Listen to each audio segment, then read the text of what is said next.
Okay, friends, we've gone through 29 yoga poses together in this series. The final pose that is typically offered in a yoga practice is known as Shavasana. Some people call it corpse pose. And the reason why is that we've spent time together, or you have spent time in your practice. Maybe it's 20 minutes, 30 minutes, an hour, and it's time to let it all go. It's time to let go of the intensity of the postures that you've practiced. It's time to let go of the focus. It's time to let go of maybe your drive to hold that standing tree balance. It's just time to let go and sort of return ourselves to the state where we are still. So to come into Shavasana is a very individual choice. Some people like to come into Shavasana sitting up in more of a meditation pose with their eyes closed.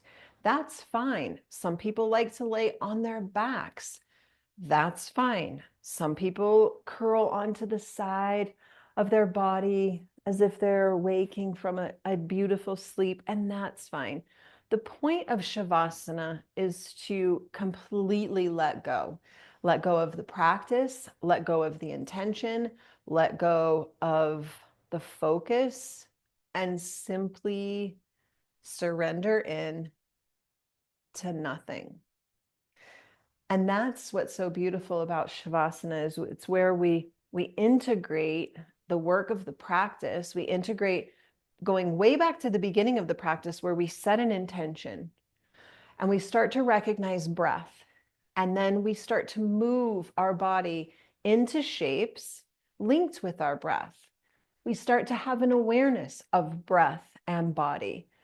And so Shavasana is where we integrate all of that awareness. We take a full breath in and we empty it out. It's where we let go. And so I could show you different shapes for Shavasana, but it is so individual. Most yoga classes that you will go to or attend, even online, the teacher will have you melt onto your back. Now, some people don't necessarily like being on their back with their eyes closed. It can be vulnerable, it can be uncertain. And so, having the opportunity to take your final relaxation pose in a way that feels good to you is so important. So, your Shavasana can be sitting. Your Shavasana can be belly on the ground, eyes closed in by pressing your forehead onto your hands. Shavasana can be laying on your side. It can be anything that you want it to be. It could be a butterfly shape, so the feet come together, the knees open on your back.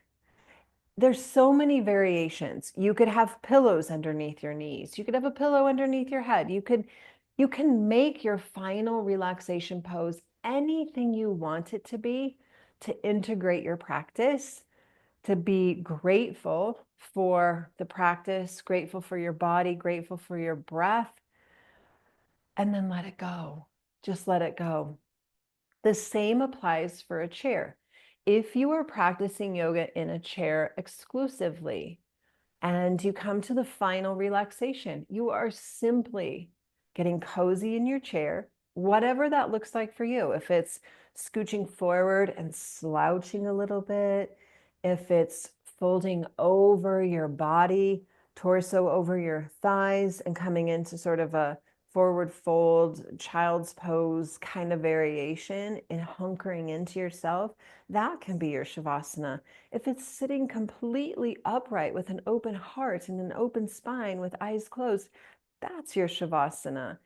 Shavasana does not have to be prescribed completely flat on your back and complete stillness. We want the body to completely relax. So we do a body scan, whether we're in a chair or we're on the floor.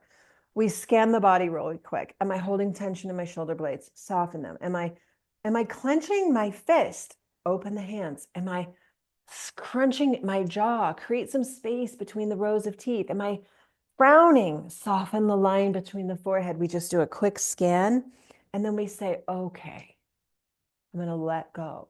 I'm going to let go. And that is Shavasana. So be mindful that you don't simply just finish your practice and roll up your mat or put your chair away or leave your space. Spend 3 to 5 minutes, which doesn't sound like a lot of time, but that's a minimum amount you need for the practice to integrate.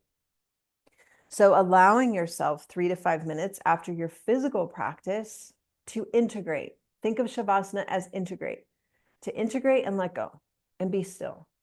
The benefits of the physical practice will be more integrated into the mind, body, and spirit if you spend 3 to 5 minutes. Now, in my personal yoga experience, the first 6 months that I practiced yoga, Shavasana was the hardest for me.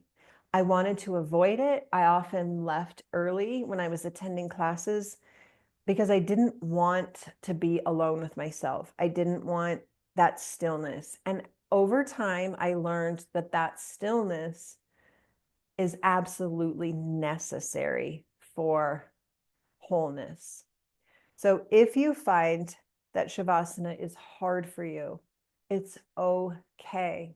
You will get there. It's sometimes even referred to as the hardest pose we come to, because we are so wired and so used to achieving and doing and going and being that we forget what it's like to do nothing and to just be still.